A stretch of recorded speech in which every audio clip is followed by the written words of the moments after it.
आधी रात को खुलने वाला मंदिर। बुधवार की रहस्यमयी भक्त कथा। बहुत समय पहले एक गांव में भगवान गणेश का एक अत्यंत प्राचीन मंदिर था। उस मंदिर के बारे में एक रहस्य प्रसिद्ध था। कहा जाता था कि वर्ष में केवल एक बार किसी शुभ बुधवार की आधी रात को मंदिर का बंद गर्भगृह अपने आप खुल जाता है। जिसने भी उस रहस्य को जानने की कोशिश की वह कभी पूरी सच्चाई नहीं जान पाया। गांव में माधव नाम का एक गरीब युवक रहता था। उसके पास धन नहीं था, लेकिन भगवान गणेश के प्रति उसकी श्रद्धा अटूट थी। वह हर बुधवार व्रत रखता और मंदिर में दीपक जलाता था। 10 जून 2026 का बुधवार आया। सुबह से ही गांव में अजीब घटनाएं होने लगी। मंदिर की घंटी बिना किसी के छुए बजने लगी। गर्भगृह से चंदन की सुगंध आने लगी। पुजारी भी आश्चर्य में थे, क्योंकि ऐसा पहले कभी नहीं हुआ था। शाम को पूजा के बाद सभी लोग अपने घर चले गए, लेकिन माधव का मन बेचैन था। उसे बार बार लग रहा था कि भगवान उसे किसी विशेष उद्देश्य के लिए बुला रहे हैं। रात को जब वह सोया तो उसे एक अद्भुत सपना दिखाई दिया। उसने देखा कि एक प्रकाशमय वृद्ध उसके सामने खड़े हैं। उन्होंने कहा, यदि मंदिर का रहस्य जानना चाहते हो तो आज आधी रात को मंदिर पहुंचना, लेकिन ध्यान रहे जो दिखाई दे उस पर तुरंत विश्वास मत करना।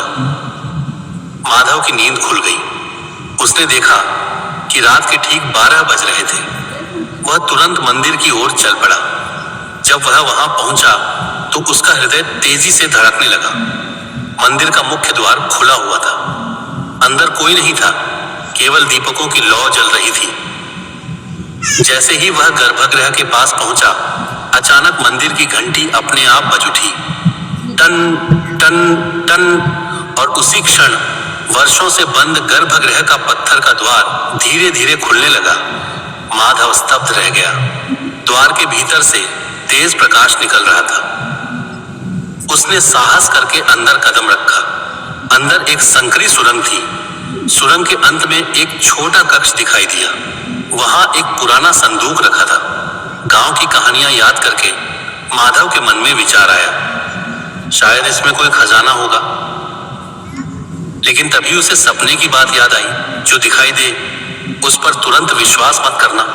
उसने संदूक खोला। अंदर सोने चांदी के आभूषण चमक रहे थे। एक क्षण के लिए उसका मन डोल गया। गरीबी में जीवन बिताने वाले माधव के लिए वह धन किसी चमत्कार से कम नहीं था। लेकिन तभी कमरे में तेज हवा चली। सारे आभूषण अचानक धुएं में बदल गए। माधव घबरा गया। उसी समय दीवार पर शब्द उभरने लगे। पहली परीक्षा पूरी हुई। माधव समझ गया कि यह भ्रम था। वह आगे बढ़ा। दूसरे कक्ष में पहुंचते ही उसे अपने पिता की आवाज सुनाई दी, जिनका कई वर्ष पहले देहांत हो चुका था। बेटा, मेरी सहायता करो। माधव की आंखों में आंसू आ गए, लेकिन फिर उसे याद आया कि भगवान कभी मृत व्यक्ति की आवाज बनकर भक्त को भ्रमित नहीं करते। उसने गणेश मंत्र का जाप शुरू कर दिया। कुछ ही क्षणों में आवाज गायब हो गई। दीवार पर फिर शब्द उभरे। दूसरी परीक्षा पूरी हुई। अब उसके सामने तीसरा और अंतिम कक्ष था। जैसे ही वह वहां पहुंचा, पूरा कक्ष दिव्य प्रकाश से भर गया। बीच में एक प्राचीन शिला रखी थी। उस पर लिखा था, जिसे संसार खजाना समझता है वह खजाना नहीं है। सच्चा खजाना क्या है? माधव सोच में पड़ गया। कई मिनट बीत गए। फिर उसने आंखें बंद की और भगवान गणेश का स्मरण किया। अचानक उसके मन में उत्तर आया, भगवान पर अटूट विश्वास ही सबसे बड़ा खजाना है। जैसे ही उसने यह कहा, पूरी गुफा प्रकाश से भर गई। शिला धीरे धीरे खुली। उसके भीतर कोई सोना चांदी नहीं था, केवल एक ताम्रपत्र रखा था। उस पर लिखा था, जो भक्त लोभ, भय और मोह पर विजय पा लेता है वही ईश्वर के सबसे निकट पहुंचता है। उसी क्षण माधव के सामने भगवान गणेश का दिव्य प्रकाश प्रकट हुआ।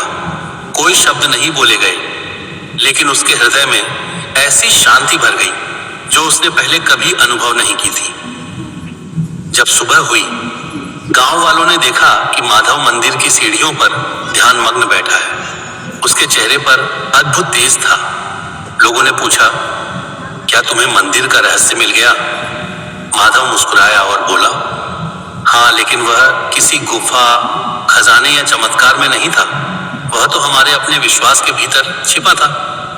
उस दिन के बाद मंदिर का रहस्य फिर कभी नहीं खुला। कहते हैं कि आज भी जब कोई सच्चा भक्त उस मंदिर में पूरी श्रद्धा से प्रार्थना करता है तो आधी रात को घंटी की हल्की ध्वनि सुनाई देती है, मानो भगवान गणेश यह याद दिला रहे हो कि सबसे बड़ा रहस्य बाहर नहीं बल्कि भक्त के हृदय में छिपा होता है। ऐसे ही और कहानी और कथा सुनने के लिए हमारे चैनल को लाइक, शेयर, फॉलो और सब्सक्राइब करें।